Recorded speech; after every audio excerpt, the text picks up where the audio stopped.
VP Player Personnel Trevor Timmins after the 2016 NHL Draft.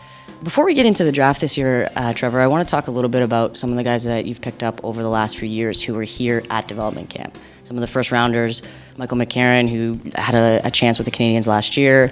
You have Nikita Sherbak's in town right now too. Was there anyone that you've seen that you've picked up over the last few years who's really impressed you with their development? I think a guy like Noah Jewell, our first-round pick of last year, he's really taken a step forward. He was a big part of the Everett Silvertip successful season this year, and he's become a leader there, and he's just a solid two-way defenseman that plays with an edge, and you notice his skating and his ability to manage the puck has really, really improved, and he's showing a level of maturity in his game that it's going to take him to the next level. When you see them come to development camp here, there's a lot of the hockey ops people are here. Mark Bergevin, obviously, some of the assistant GMs are here. It's a pretty full house up in the press box. How much of the development camp is evaluation versus just kind of giving them tools for them to help develop over the summer? Well, what it is, the development camp is a way for us to be able to spend time with our young players and help them how to learn how to become a pro. It's all about giving them tools to learn to become a pro, to become a better player, and to establish themselves not only at the American Hockey League level, but also the National Hockey League level. I know it's not necessarily about evaluation, but if you watch some of the scrimmages that they've had, there's one player in particular that stood out, especially offensively, and that's your 9th overall pick this year, Mikhail Sergachev. You mentioned after the draft that he's very NHL ready physically. Has he impressed you with how he's managed to stand out in his first ever camp? Yeah, well, this is just hockey in July, so we have to be careful with that. But he's physically he's ready. I mean, he's 6'3", 220 pounds, so physically he has it all. And it's nice to see him out here and demonstrate his skill level because for a big man, he has high-level skill. What would it take for him to be able to crack the Canadiens lineup this fall? Well, you have to ask Michel Therrien that. That's his job, not me. I don't coach the team, but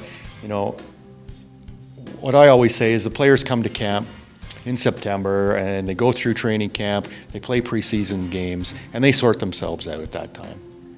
I figured that would be your answer there. Your 3rd round pick this year, William Bittner, you went someone actually close to your neck of the woods I think he's from Gloucester, right? Yes.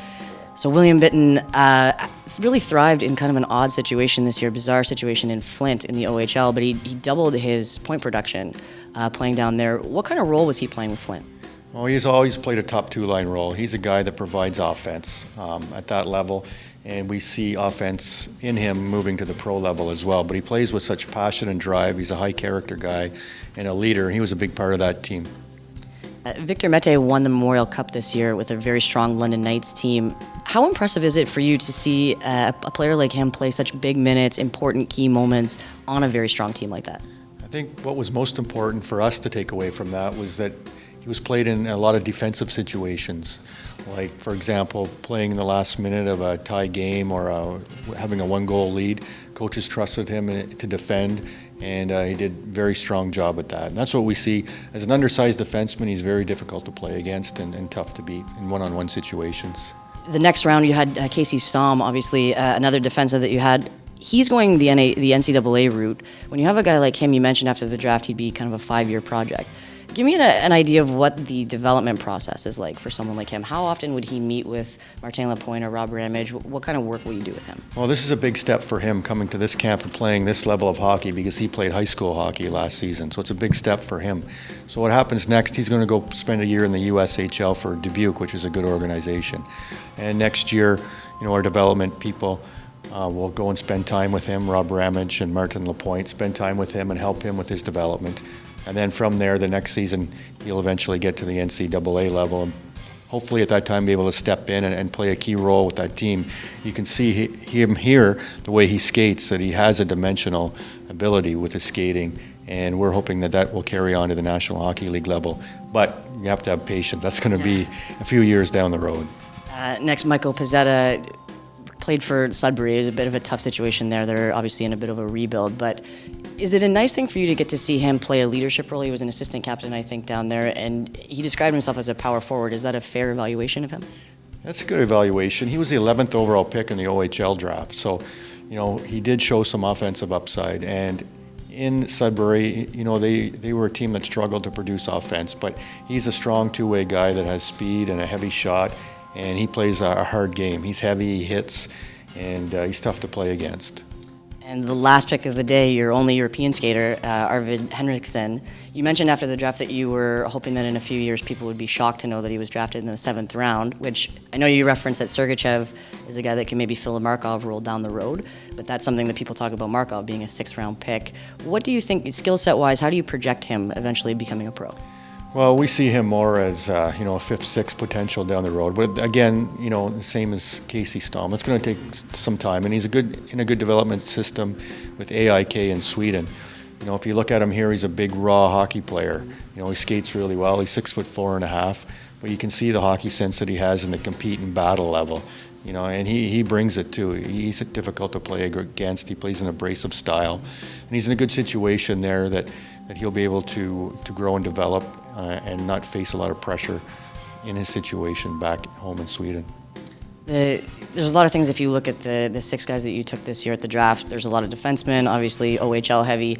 What really struck me though is that everyone seems to have kind of an interesting backstory or kind of like a quirky hobby that they have. You have William Bittner's parents were badminton Olympians. You had, I think it was Pizzetta went to OFSA for the discus. Pizzetta and Mete both won an Atom championship together. Sergachev learned English in 3 months.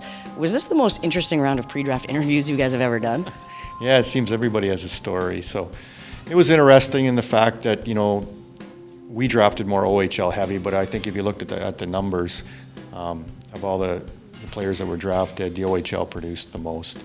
It's cyclical year to year, and that's the way it was this season. And so we'll see how all these prospects play out come, down the road. When you're taking a lot of defensemen, obviously you always say we have to wait about 5 years to really see how your picks pan out.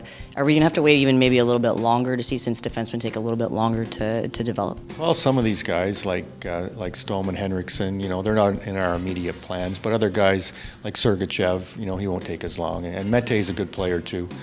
And you look at the guys like Mete and Bittner, who's a forward, but they're national team players. They've already played the national team for Team Canada, and they would have a good chance in the future, hopefully, of playing for the national team as well. All right, well, we look forward to watching them on their journey to the NHL. Thanks as always, Trevor. It's always fun talking to you after the draft. Thank you.